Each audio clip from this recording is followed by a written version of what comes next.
Nama saya Salma Najwa Afkarina dari Prodi Bimbingan dan Konseling.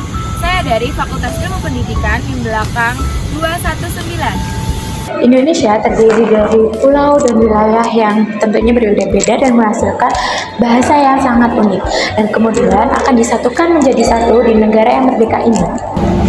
Bahasa ini lahir pada tanggal 28 Oktober 1928 ketika pemuda-pemuda dari wilayah di Indonesia berkumpul dalam kerapatan pemuda dan mengucapkan Sumpah Pemuda. Sumpah ini menyatakan tekad untuk memiliki satu tanah air yaitu Indonesia, menjadi satu bangsa yaitu bangsa Indonesia. Sejarah bahasa Indonesia tidak terlepas dari bahasa Melayu yang telah digunakan di Asia Tenggara sejak abad ke-7.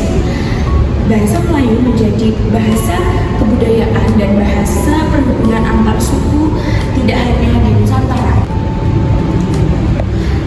Perkembangan bahasa Melayu di wilayah Nusantara memiliki peran penting dalam memperkuat persaudaraan persatuan bangsa Indonesia.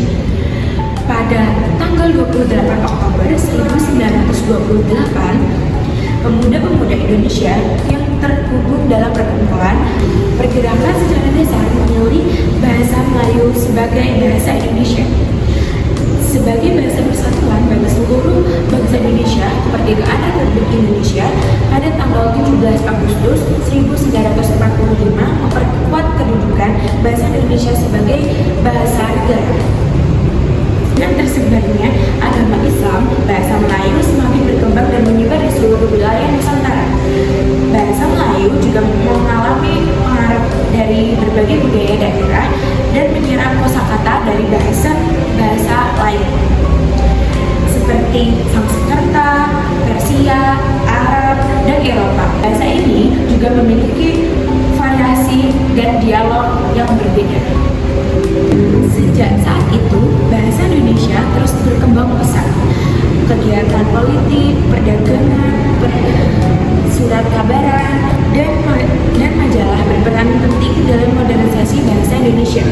Saat ini, bahasa Indonesia digunakan oleh berbagai lapisan masyarakat di seluruh Indonesia. Namun, kita juga tetap melestarikan bahasa daerah sebagai bagian dari kekayaan budaya Nusantara serta tetap belajar dan menguasai bahasa asing. Itu tadi sejarah singkat dari bahasa Indonesia menggambarkan perjalanan bahasa Indonesia yang kini menjadi bahasa nasional yang menyatukan seluruh bangsa Indonesia.